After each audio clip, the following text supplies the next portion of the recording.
আসসালামু আলাইকুম বন্ধুরা, কেমন আছেন? আলহামদুলিল্লাহ, আল্লাহর রহমতে আমিও ভালো আছি। আল্লাহর দোয়ায়। কারণ ভালো থাকতে গেলে আল্লাহর রহমতের দরকার, মানুষের রহমতের দরকার নেই। আজকে সকালে সকালে হাজবেন্ডকে বাজারে পাঠিয়ে দিলাম, কারণ অনেক দিনের ধরে সময় পাচ্ছিল না। তো আজকে ফাইনালি শুক্রবার ছিল, সময় পাইছিল, এর জন্য আমি পাঠিয়ে দিয়েছি বাজারে গরুর মাংস আনার জন্য। আজকে এই যে মাথার মাংস কিনে আনলো, পুরো মাথাটা। তারপরে জিব্রার মাংস কিনে আনলো, এই যে জিব্রার মাংসটা খেতে কে কে পছন্দ করেন? আমার তো খুবই ভালো লাগে জিব্রার মাংস খেতে। তবে মাথার মাংসটা আমার এত ভালো লাগে না। ঠিক আছে, এগুলো মাথার মাংস, এগুলোও মাথার মাংস।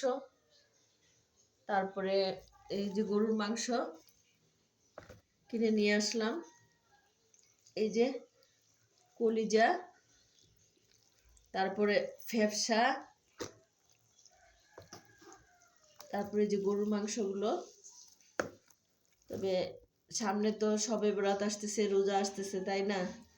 এর জন্য বাজারটা একসাথে করলাম। কারণ তখন তো গোস, মুরগি বলেন, বড় বড় মাছ বলেন, তখন বেশি দরকার হয়। এর জন্য ফাইনালি আজকে কিনে আনলাম।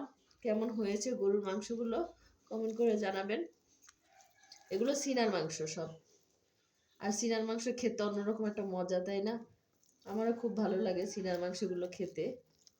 আমি বরাবরই রানের মাংস, সিনার মাংস একসাথে কিনে আনি, মিলাই আর কি। এই তো, ভালো থাকবেন, আল্লাহ হাফেজ।